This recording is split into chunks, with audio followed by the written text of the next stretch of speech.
잠언서 3장 34절입니다.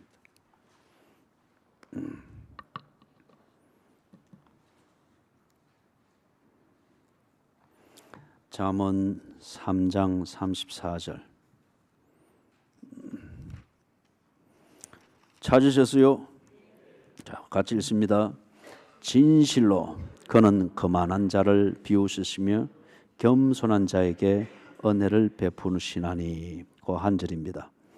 진실로 그는 거만한 자를 비웃으시며 겸손한 자에게 은혜를 베푸시나니. 이번 지금 지나가는 2018년도 잘 보내셨다고 생각하시는 분 손을 한번 들어 보십시오. 아유, 이 잘못 보낸 분들이 훨씬 많아서 큰일 났네요. 예. 잘못 보낸 게 많은데 어떻게 하실 작정입니까? 하나님과 한번 따져야 되겠다. 손을 들어 보십시오. 사람 때문에 힘이 들었습니까? 아니면은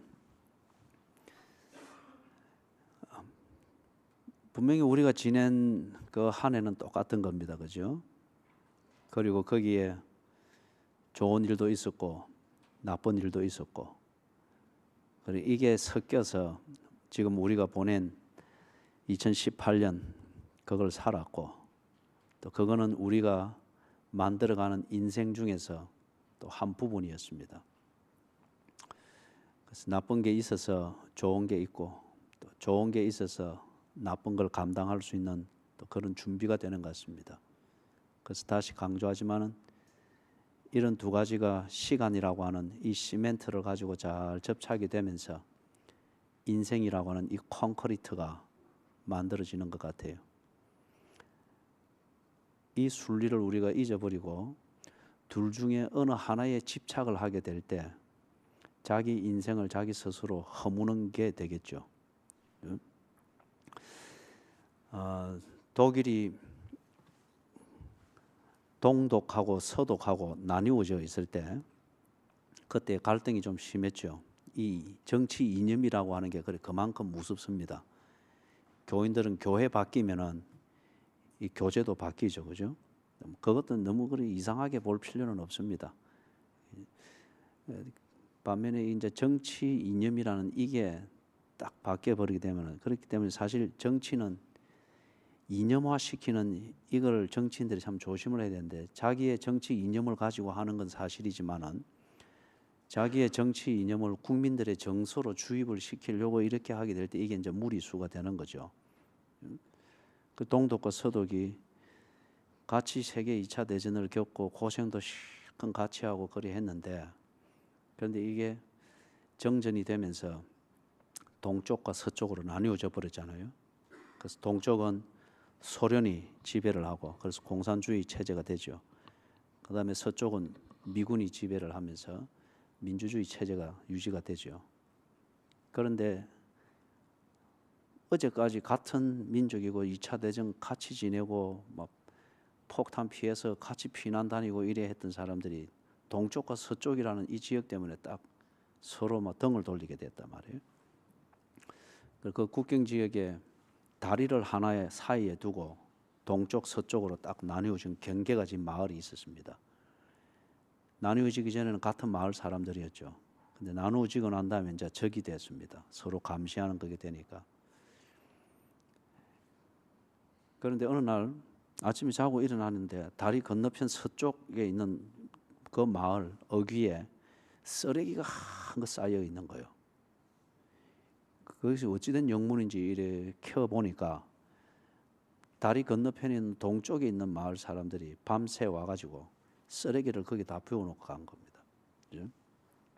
적개심도 있고 그 다음에 뭐 쓰레기 처리도 해야 되겠고 아마 겸사겸사 그리 됐겠죠. 그래서 그 마을 사람들이, 서쪽에 있는 마을 사람들이 의논을 했습니다. 이걸 어떻게 처리를 해야 되겠나. 그래서 받은 것보다 배로 갚아주자, 이런 얘기도 나오고 막 그랬습니다. 근데 어느 한 주부가 발언권을 얻어서 이야기를 합니다. 사람은 자기가 가진 것을 줄 수 있을 뿐입니다. 저들이 우리에게 쓰레기를 준 것은 아마 저들이 가진 것이 그것뿐인 것 같습니다. 근데 나는 생각하기에 내가 이 마을에 살면서 내가 가진 것, 그게 쓰레기뿐이라고는 생각지 않습니다. 우리가 가진 것으로 돌려주십시다. 예? 그래서 통조림하고 막 여러 가지를 모아서 생필품들을 모아서 반대편 동쪽 마을에 쓰레기를 갖다 준 그 마을에 줬다고 합니다. 예? 참 중요한 진리를 말해주는 것 같습니다. 사람은 자기가 가진 것으로 줄 수 있을 뿐입니다. 무엇을 가졌습니까? 2018년 한 해를 보내고 여러분에게 남아있는 것, 그리고 여러분이 가지고 있는 것, 그것은 무엇입니까? 망년회라고 하는 것을 많이 하죠. 지금 또 그런 시즌이죠. 그죠? 망할 망자가 아니고 잊어버릴 그 망자죠. 그죠? 한 해를 잊어버린다. 무엇이 그렇게 힘들고 한이 적기에 밤새도록 술을 퍼마시고 고주망태가 되도록 자기를 학대해서라도 내 안에 남아있는 그것을 잊어버리고 쫓아내 버려야 될 정도로 그렇게 그 보낸 한 해가 원한스럽고 그렇게 내 안에 담아둘 수 없을 정도의 꼭 그런 것일까?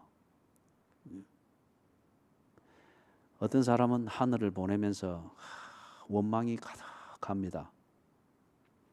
어떤 사람은 한 해를 보내는 이 한 해를 다리로 치면은 넘어가는 이쪽 끝에 서 가지고 돌아보면서 다시는 돌아보고 싶지도 않다는 식으로 원망과 불평과 남을 탓하는 이게 가득합니다. 그 사람은 하늘을 보내면서 자기에게 남아있는 것이 아마 그런 것뿐인 것 같습니다. 사람은 자기가 가진 것으로 줄 수 있을 뿐입니다. 어떤 사람은 참 감사가 넘칩니다. 감격이 넘치고 또한 감동이 넘치고 그것은 한편 내가 이 한 해를 살 수 있는 자원이 있었던 것도 아니고 그럴 만한 재주가 있었던 것도 아니고 그럴 만한 건강이 있었던 것도 아닌데 똑같이 이 한 해의 다리를 건너와서 끝에 서서 다 돌아볼 수 있는 이 여유를 가지게 된 것, 누군가의 도움이 있었고 누군가의 희생이 있었고 누군가 밑도 끝도 없는 내 불평을 받아서 내가 불평으로 나락으로 떨어지지 않도록 받아주고 견뎌준 그 교제가 있었던 것을 생각합니다. 내가 지은 것이 아니지만은 365일을 따뜻한 밥을 먹으면서 지낼 수 있었던 것. 참 모든 것이 고맙게 여겨집니다. 힘든 시간들도 있었으나 그걸 통해서 참 사랑이 귀한 것을 알고 은혜를 주고 나누는 그런 교제가 참 귀한 것을 알고 배우게 되었다고 하는 것. 그러면서 고통스러울 때 불평하고 낙심하기보다는 그런 것을 기다리며 좀 더 사람이 사려 분별이 있고 인내할 줄 알게 되었다고 하는 것. 그걸 생각하니 고생했던 그 시간들이 그것이 주는 가치 때문에 참 고맙습니다. 그래서 그런 사람들은 한 해를 보내는 이 끝자락에서 감사와 감동이 넘칩니다.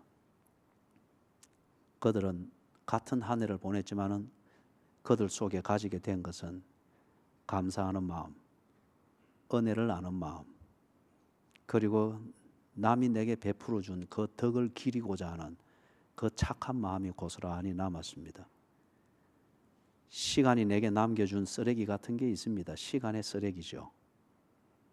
그러나 이 사람은 지가 가지고 있는 것은 쓰레기가 아니고 그런 감사한 마음, 남의 덕을 인정하고자 하는 이 마음이 있으니 이것을 가졌으니 그것으로 떠나는 한 해에 보내고 그리고 그 한 해 떠나는 한 해 속에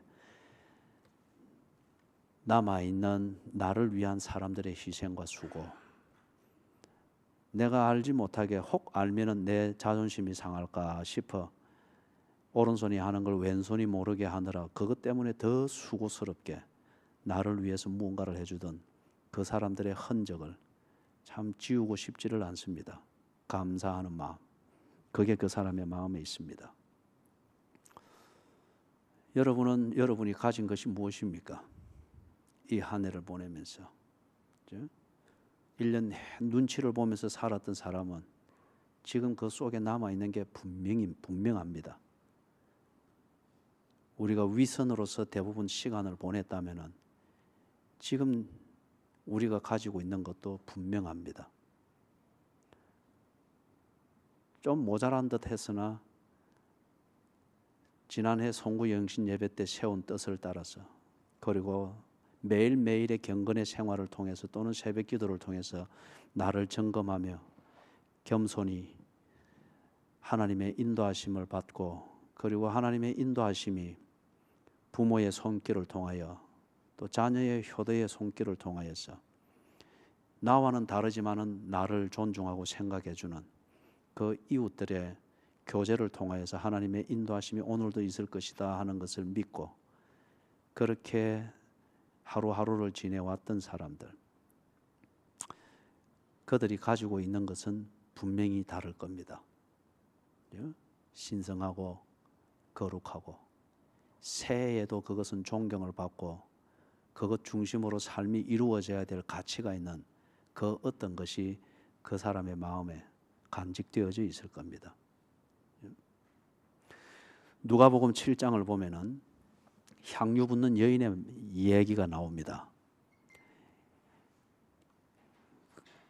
예수님께서 시몬이라 이름하는 한 바리새인의 초청을 받아서 갔죠.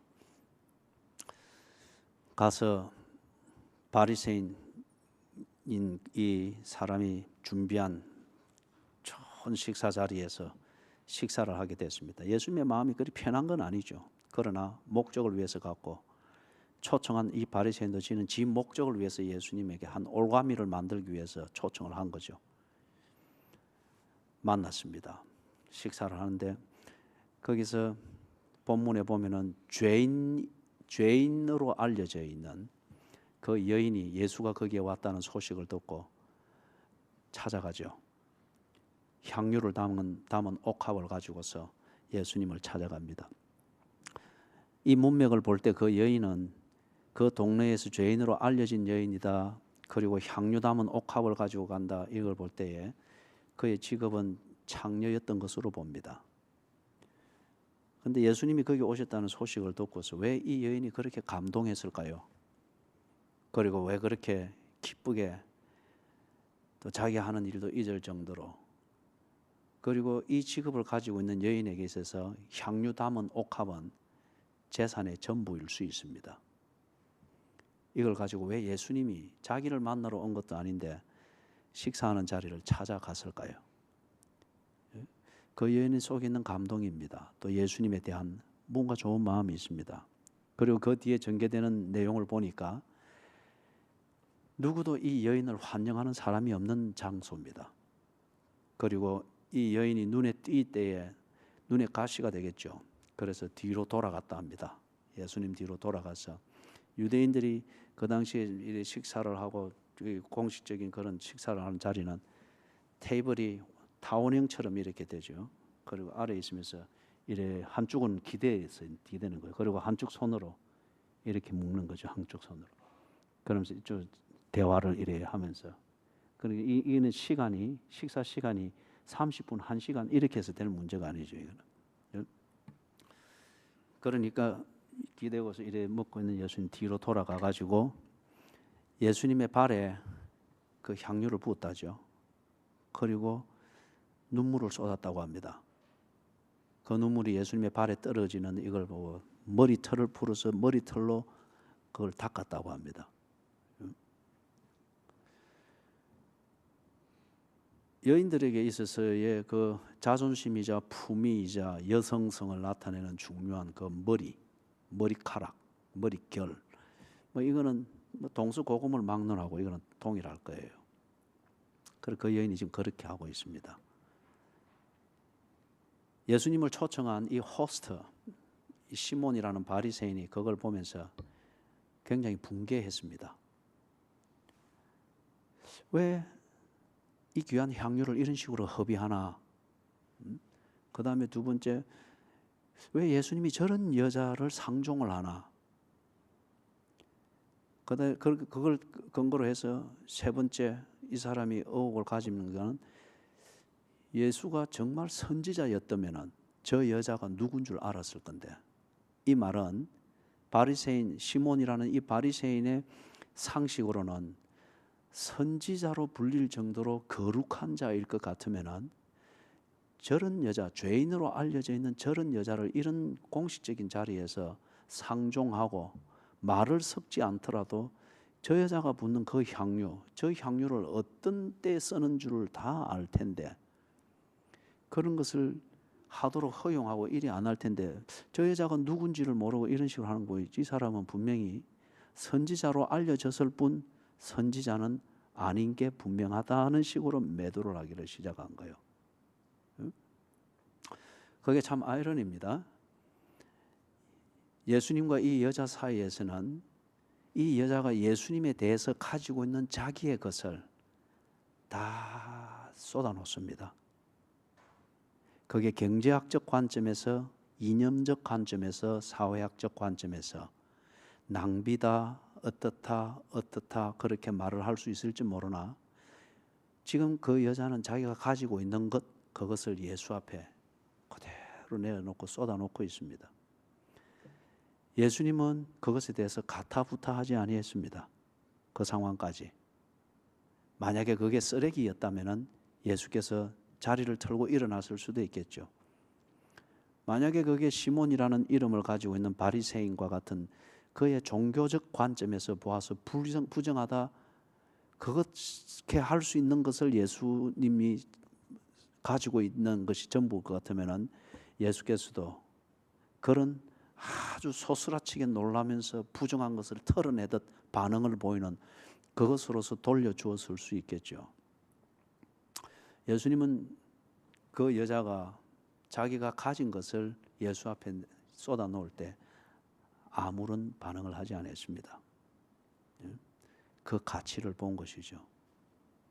그리고 그 가치, 자기가 가지고 있는 것을 다 쏟아놓는다고 하는 이 기본적 가치 위에 쏟아놓는 그 내용이 결코 더러운 것이 아니었습니다. 그렇기 때문에 예수님은 그걸 잠잠치 받아들이셨고 하게 두셨습니다. 그런데 시몬이라는 이 바리새인은 전혀 달랐습니다. 비난이 많았습니다. 그걸 보면서 불평이 많았고요. 그러면서 심지어는 예수가 선지자로 알려졌을 뿐 선지자는 아니다는 식으로 매도를 해버렸습니다. 예수님이 그걸 듣고 진단을 했죠. 그러면서 이 시몬이라는 이 사람에게 한 수 가르칩니다. 이 말이 앞에서 이야기했던 그것과 같은 거죠. 너는 네가 가지고 있는 것이 뭐라고 생각하느냐? 이걸 알게 하고 보여주는 것입니다.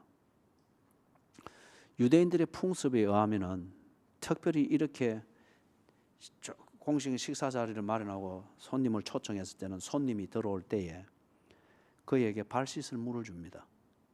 그리고 더 친절을 베풀 때는 발을 씻어주고 수건을 주기도 하죠. 그런데 예수님이 하는 너는 그런 기본적인 풍습조차도 내게 지키지 않았다. 내가 들어올 때 발 씻을 물도 주지 않았다. 그 말이 처음에 이야기했던 대로 이 사람이 예수님을 초청할 때는 자기의 목적이 있어서 그렇습니다. 올가미를 걸기 위해서 그런 형식적인 자리를 마련했을 뿐이기 때문에 발 씻을 물을 주고 뭐 그럴 관심조차 없는 거죠. 그러나 이 여인은 눈물로 내 발을 씻었고 머리털로 내 발을 닦았다. 그러면서 시몬이 예수님에게 한 그것, 냉대, 냉소, 편견, 올가미를 걸기 위해서 그냥 친절을 베푸는 듯 교제를 하는 듯 그런 쇼를 하고 있는 것, 이걸 하나하나 짚으면서 동시에 이 여인은 자기의 진심을 쏟아놓는, 그래서 네가 보기에는 무리가 되는 것 같고 네가 보기에는 또 손님 받아서 손님에게 뭔가 접근해 나가는 그런 식으로 니는 해석했다마는 그의 눈물, 그의 머리털로 발을 씻음, 자기가 가진 것의 전부일 수 있는 향유를 내 발에 부음. 그리고 이런 환경, 이런 분위기에서 누구도 환영해 주지 않는 자리이나 내게 대한 감동과 이 감동을 표현하기 위해서 내게 다가오는 것. 비교해서 하나하나 설명했습니다. 이 여인이 가지고 있는 것은 예수를 향한 사랑이며 감동이었습니다. 이걸 표현했습니다.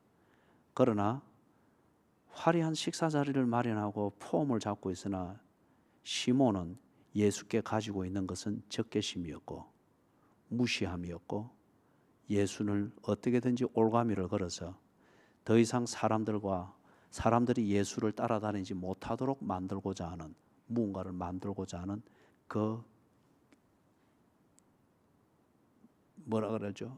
엄흉한 생각이었습니다.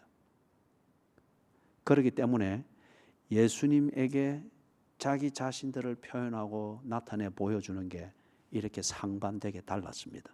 사람은 자기가 가지고 있는 것을 줄 수 있을 뿐입니다. 그죠? 사랑하는 여러분, 어쩌면은 우리가 보낸 364일, 지금 364일째를 보내고 있습니다. 이것은 내가 예수님을 알고 그리고 예수님에 대해서 내가 가지고 있는 것을 드리고 교제할 수 있는 기회였을 수 있습니다. 뭘 드리셨습니까? 여러분의 새벽 기도는 예수님께 뭘 드리는 시간이었습니까? 52번의 주일 예배를 드린 여러분은 예수님께 뭘 드렸습니까? 354일 일용할 양식을 주시는 하나님을 믿고 가정을 세워오고 자녀들을 키워오던 부모된 여러분들은 자녀를 양육하고 가정을 세워가고 가정을 지키는 그 내용을 통하여서 예수님께 뭘 보여드렸습니까? 그 말은 여러분의 가정, 여러분의 자녀들이 여러분이 364일 동안 보여주었던 그 내용, 그걸 통해서 그들이 예수를 더 많이 알게 되었습니까? 여러분의 가정에 조론자가 없습니까? 여러분의 가정에 예수를 모욕하는 자가 없습니까? 우리의 자녀들이 하나님 앞에서 어떻게 사는가 하는 것은 부모에게서 보고 배운 대로 합니다. 그죠? 기도가 늘 원망조고 원한이고 처량한 타령이고 신세 타령이고 자녀들의 기도도 똑같습니다. 부모가 늘 정의를 말하면서 그 정의의 실제는 보면 늘 비판하고 욕하고 어느 집사 험담하고 뭐 어느 또 설교 이리 꼬타리 잡고 그게 겉으로 볼 때는 신앙생활의 열정인 것 같으나 내용은 자기가 가지고 있는 것 그게 다 그런 종류니 그걸 자녀들에게 가정에 쏟아주고 대물림을 하니 똑같이 그리 나오는 겁니다. 여러분의 가정은 그리고 자녀들의 대화의 내용은 어떻습니까? 사람은 자기가 가진 것을 줄 수 있을 뿐입니다.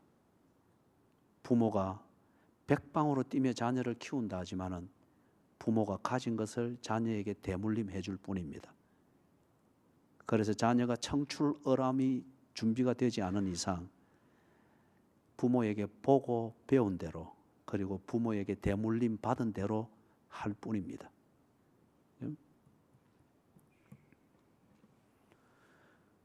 한 해를 지나는 것을 돌아볼 때에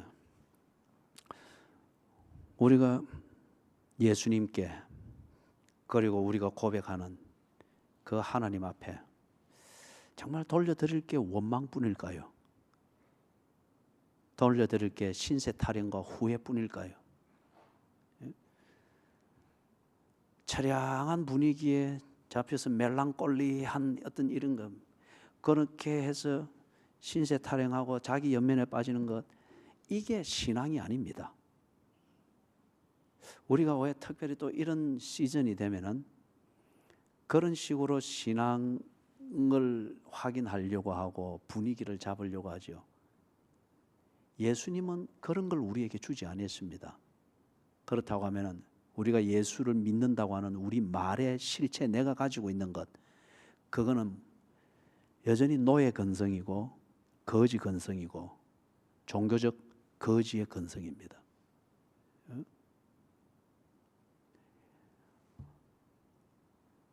한 해를 찬찬히 돌아볼 때 좋은 것은 좋은 대로, 힘들었던 것은 힘든 대로, 이 모든 것이 시간이라고 하는 시멘트를 통해서 잘 섞여져서 내가 만들어 가야 될 인생 중에서 또 한 해가 만들어졌다.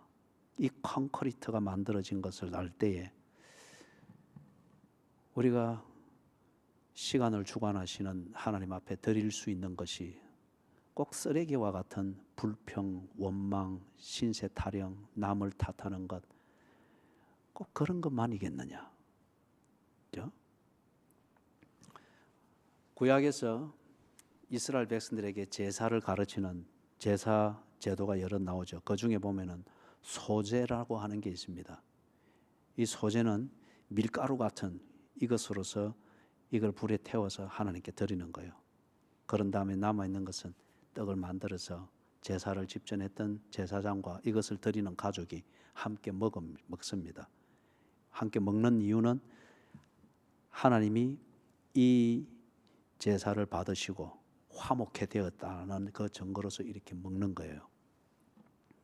그런데 이 가루를 만들기 위해서 그때 방앗간이 있는 것도 아니고 절구가 제대로 되어 있는 것도 아니잖아요. 이걸 가루를 만드는 겁니다. 이 곡식을, 가루를. 그래서 제가 뚜개가루를 이렇게 가면은 언제나 그 김자선 선교사님이 자 이제 그만 자십시오.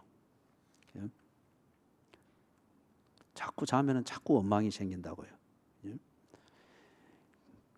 그 김자선 선교사님이 당신의 몸이 워낙에 안 좋으니까 이걸 어떻게 그러면서 이 필리핀 원주민들의 도움을 받아가지고 몸에 맞는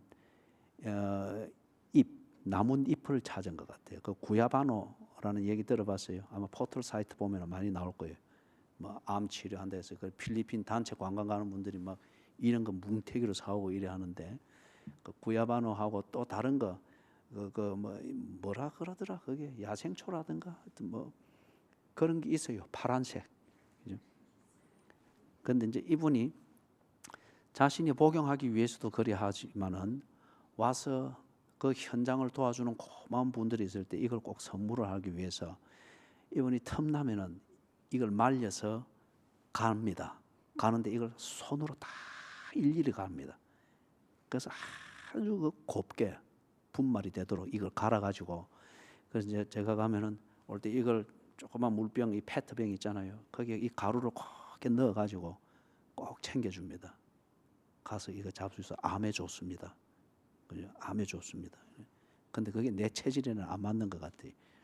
이거 김사선 선교사님한테는 이야기하지 마세요. 이게 내한테 안 맞다 이러면 그분이 내한테 줄 선물이 없습니다. 줄 선물이. 그다음에 이게 내한테 줄 수 있는 선물 참 귀한 거잖아요. 이 손으로 일일이 빻아서 한다고 하는 게. 구약시대 때 이 소재를 하기 위해서 곡물로서 이 가루를 만드는 거예요. 이걸 일일이 손으로 빻습니다. 그리고 이 소재를 드려야 될 그 죄를 주님 앞에 해결할 때에 이걸 일일이 정성껏 준비해가지고 이 가루를 가지고서 가는 거예요. 그러면 제사장이 이제 이걸 받아서 그 소재라는 제사를 집전을 해서 딱 드립니다. 이 곡물을 아주 곱게 이게 막 대충 갈아서 가면은 이게 이미 그 제사의 정결함과 순수함을 해치는 것이기 때문에 이거는 더 이중적인 죄가 되는 거예요. 그래서 아나니아와 삽비라가 헌금을 한답시고 했지만은 그 불순한 마음이 그 계산된 게 있으니까 어찌 됐습니까? 신령과 진정으로 예배하는 자를 찾으시는 아버지께서 모욕을 느끼면서 그 자리에서 바로 친히 죽으니라 이렇게 됐잖아요, 그죠? 소재가 이걸 가는 게 그냥 형식적으로 대충 갈아가지고 전체는 볼 때 가루인데 안에 알맹이도 있고 굵은 입자도 있고 이럴 때에 이게 부정한 게 되는 거예요. 신령과 진정을 해치는 게 되는 거예요. 그렇기 때문에 이걸 갈 때 얼마나 정성을 다하겠어요. 이걸 가는 것은 나를 그렇게 부순다는 겁니다. 나를. 조금만 틈이 있어도 내 뜻대로 하려고 하고 내 기분대로 하려고 하고, 그죠? 그래서 내가 가지고 있는 것, 이것은 하나님과 멀리 떨어지면 떨어질수록 안전함을 느끼고 좋아하고 편안하게 여기는, 이걸 내가 가지고 있단 말이에요. 그걸 주고는 그게 뭡니까? 그게 보고 죄라고 하고 범죄라고 하잖아요. 이런 나를 하나님 앞에 용서를 구하면서 나를 드리는, 그게 뭔가 소재입니다. 그렇기 때문에 이걸 상징으로서 철저히 다윗이 회개 기도할 때 내 뼈에 썩이는 것이 들어왔나이다. 그러면서 하나님 앞에 간구하기를 뭐라 했습니까? 주께서 꺾으신 뼈로 나로 즐거워하게 하소서. 내 뼈에 썩이는 것이 들어온 것을 알았는데 이걸 정말 하나님 앞에 청산하려고 하면은 그 솔직한 기도가 그거잖아요. 내가 뼈를 후벼낼 수는 없으니까, 볼 수도 모르니까 하나님 뼈를 꺾으십시오. 그리고 골수에 사무친 것까지 다 긁어내십시오. 그리고 내가 즐거워하게 해주십시오. 즉 죄로부터 자유케 해주십시오. 정직한 회개 기도잖아요. 그죠? 그런데 우리는 도매금으로 하잖아요. 그죠? 언제나 깎아달라 하잖아요. 잘못한 건 압니다, 하나님. 그러나 고통은 주지 마시고, 예? 눈 감아 주시고 요래 잘 되게 해주십시오. 하는 대로 잘 되게 해주시고, 그죠? 그러니까 이게 해결이 되질 않습니다.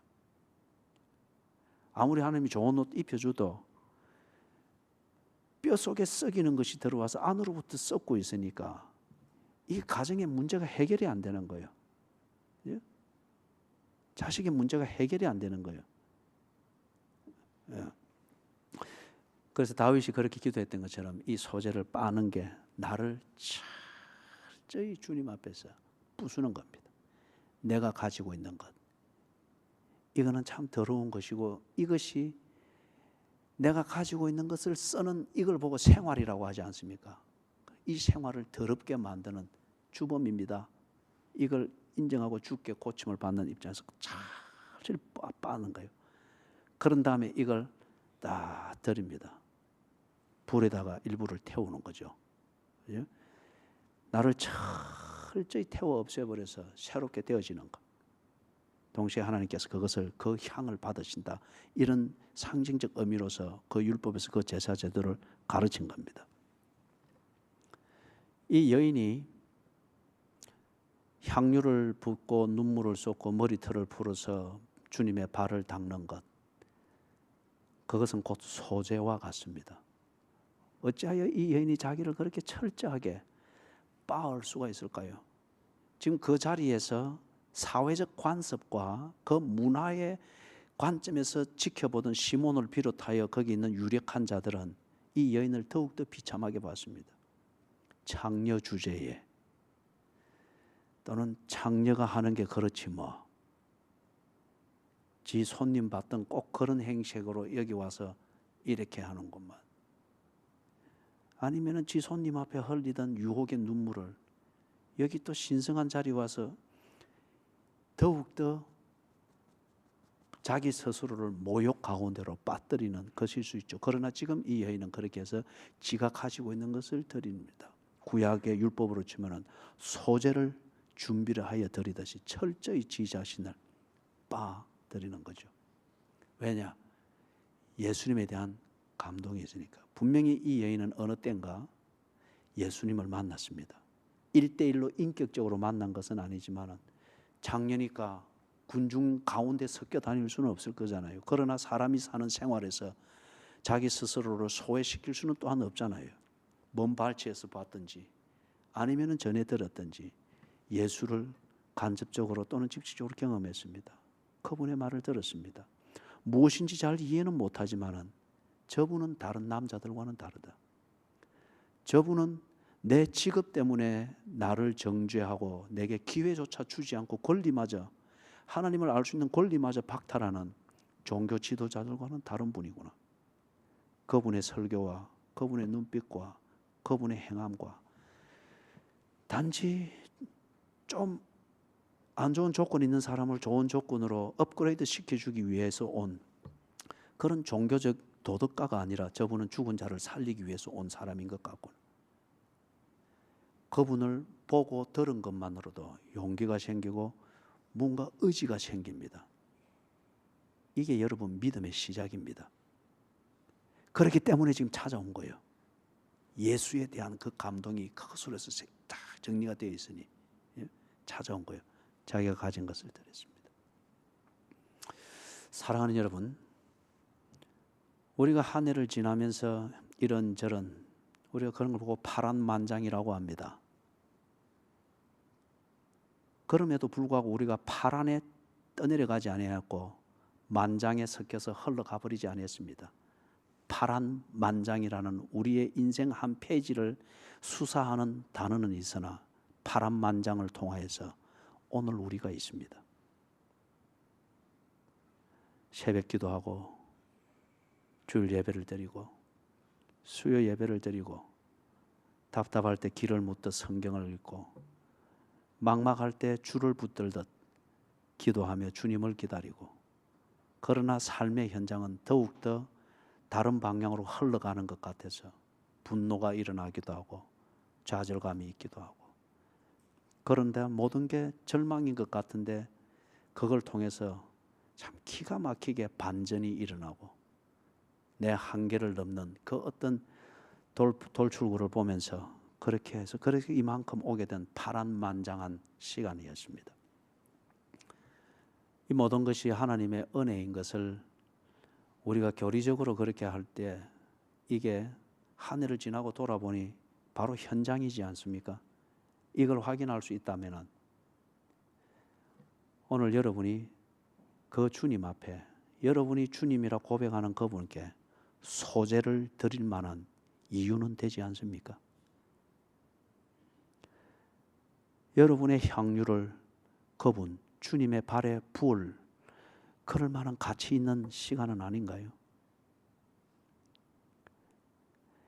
주께서 내일이면 찢어서 버리게 될 이 달력 가운데에서 내가 세월에 찢김을 당하고 버림을 당하지 않도록 나는 찢기는 것 같으나 그분은 나를 붙들고 합력하여 선을 이루며 여기까지 오게 하신 것, 이것을 여러분이 여러분의 예배 생활을 되짚어 보면서 확인할 수 있고 여러분의 기도 생활을 통해서 되짚어 확인할 수 있고 1년 내 어쩌면은 방치해 두었던 성경을 한번 꺼내어서 이렇게 잠언을 보고 이러면서 되짚어 볼 때 이게 하나님의 은혜인 것을 확인할 수 있다고 하면은 한 해의 끝자락에서 불평과 원망과 아쉬움으로 한숨을 쉴 것이 아니라 그분께 소재를 드릴 만한 그런 의미 있는 시간이라고는 생각되지 않습니까? 나를 빻아서 잘못된 것은 잘못된 대로, 좋은 것은 좋은 대로 나를 고루 갈아서 하나님의 은혜로 여기까지 왔습니다. 새해도 허락하시는 것 같으면 하나님의 은혜로 살게 하시되 그 은혜를 언제나 기억하게 하시고 은혜 베푸시는 하나님과 동행할 수 있도록 도와주십시오. 우리가 이것을 확인하고 돌아보면서도 불구하고 내가 가지고 있는 것이 여전히 불평과 원망과 남을 탓하는 것, 더 많이 받지 못했기 때문에 억울하고 심지어는 새해에는 보란듯이 살 것이다. 그것도 일종의 복수입니다. 이 복수심으로서 한 해를 그냥 무심히 보내고 새해를 어떤 그런 열정으로 맞이 않는 것 같으면은 우리는 이 시편 잠언 3장 34절의 주인공입니다. 진실로 그는 즉 여호와는 거만한 자를 비웃으시며, 여기 거만한 자는 교만한 자, 오만한 자, 목이 곧은 자 이렇게 번역을 해도 됩니다. 겸손한 자에게는 은혜를 베푸신다. 참 어떤 면에서 행동은 부드럽고 매너는 부드러울 수 있습니다. 그런데 오늘 우리가 오전 설교에서 그 한 예를 보았던 것처럼 선행으로 몸이 쫙 단장이 되어 있지만은 그 중심에는 뭐가 있었습니까? 자신의 이기심이었습니다. 이것을 합법적이고 그리고 폼나게 이 이기심을 충족시키며 살기 위해서 선행으로 자기를 쫙 덮고 위장을 했던 거죠. 거만한 자의 특징이 절대 듣지 않는 겁니다. 그죠? 이걸 이리 고치십시오. 제가 만 6년 이상을 저는 하나에만 집중했습니다. 체질을 만드는 것. 그것의 핵심은 예배 태도였습니다. 만 6년을 지정했지만은 절대 고치지 않는 사람도 있어요. 그죠? 그래서 내년부터는 제가 이제 그 사람에 대해서는 이제 놓아버릴 생각입니다. 놓아버릴 생각이에요. 예배를 어떻게 드리든지 꼭 지 체질대로 드리려고 놓아버릴 거예요. 그게 바울이 그랬습니까? 사탄에게 내어 주어라 했습니다. 거기서 뒤에 보고 나면은 확 딱 뒤에 보고 나면은 그러면 그때는 말을 들을 것이라는 거예요. 내년은 놓아버릴 겁니다. 지 방식대로 예배 드리고 그렇게 해서 정말 어떠는지를 보라는 거죠. 그럼에도 불구하고 고치지 않는 거, 이게 바로 거만한 겁니다. 교만한 거고. 오늘 여러분의 가정에 돌아가서 내일 송구 영신 예배 나오기까지 가정을 점검하십시오. 가족들을 점검하시고 교만을 저지르고 이 거만을 부리도록 만드는 악한 영에 사로잡힌 가정이 있습니다. 절대 듣지 않습니다. 그게 잘못인지도 알지를 못하는 거예요. 한 해를 돌아보면서 언제나 내가 힘들었다, 어려웠다, 피해자다는 생각만을 가지고 그것만을 가지고 한 해의 의미를 새기려고 하는 것, 그거는 거만한 겁니다. 그죠? 이 구약 시대 때도 이 거만한 자, 이 성막을 안 다니는 게 아니에요. 율법을 안 믿는 게 아니에요. 그러나 이 소재를 드릴 줄 모르는 것, 거만함에서 나오는 거예요. 교만함에서 나오는 거예요. 그래요? 마찬가지로 이 한 해를 지나면서 볼 때 참 하나님께 드릴 수 있는 것, 그게 인생의 쓰레기뿐이다. 그리고 쓰레기를 쏟아놓으면서 그 처량한 발라드와 같은 분위기 나는 그런 곡조에 기도를 하면서 뭔가를 이래 하는 것, 거만한 자입니다. 그 속에 들어있는 것은 쓰레기 이전에 쓰레기도 얼마든지 줄 수 있도록 만드는 거만함입니다. 반면에 겸손하다고 하는 것, 이거는 겸양을 떠는 것도 아니고, 그죠? 아양을 부리는 것도 아니에요. 겸손은 인정할 것은 인정하고 거부할 것은 거부하는 딱 공명정대한 처신입니다. 우리가 하나님께서 보내는 이 2018년 동안 하나님이 앉아 놀고 계신 게 아니었잖아요. 그죠? 그리고 하나님께서 하나 더 하도 지난해 선거 영신예배 때 던져놓고 팔짱 끼고 있으면 어떻게 하는가 지켜보면서 구경하고 계셨던 것도 아니잖아요. 그죠? 저는 개인적으로 그렇습니다. 저는 엉망으로 살았지만은 하나님은 저를 질서정연하게 챙겨주셨습니다. 그래서 이만큼이라도 나를 유지하고 있는 겁니다. 그죠? 이것을 인정할 수 있는 것. 그리고 그 인정함을 가지고서 그분에게 합당한 반응을 할 수 있는 것, 이게 겸손입니다. 겸손한 자에게 은혜를 베푸신다. 정말 새해를 맞이해서 새로운 인생을 보기를 원하면은 그 은혜를 입어야죠. 은혜를 입는 것은 겸손할 때 그렇다고 합니다. 네가 정말 인정할 것을 인정할 줄 아는지 하나님께서 그걸 보겠답니다. 그래서 내가 가지고 있는 것, 하나님의 은혜로 이 한 해를 잘 살았습니다. 나는 엉망진창으로 살았고 파란만장한 시간 속에서 파란을 따라서 요동을 쳤고 만장을 따라서 거기에 묻혀서 편하게 가려고 그렇게 잔재주를 부리며 살았으나 하나님은 파란만장 사자성어로서 내 인생의 한 부분을 완결시켰습니다. 이것을 깨닫고 인정하면서 하나님 내년에도 그 은혜로 살게 해주십시오.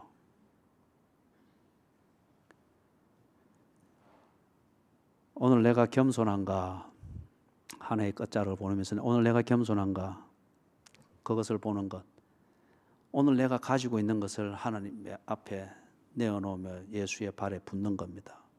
그 향유를 다 부으니까 그게 뭔가 탁 드러나는데 감사합니다. 하나님 감사합니다. 참 1년 내내 속 썩이는 것 같은 그 사람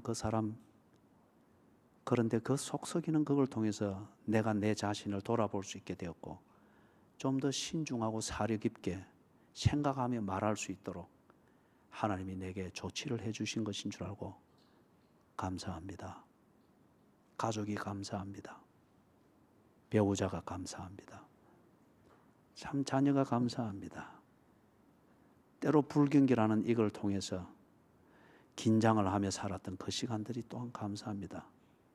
왜냐하면 그걸 통해서 일할 수 있다는 것이 얼마나 소중한 것인가를 알게 되었으니 참 감사합니다.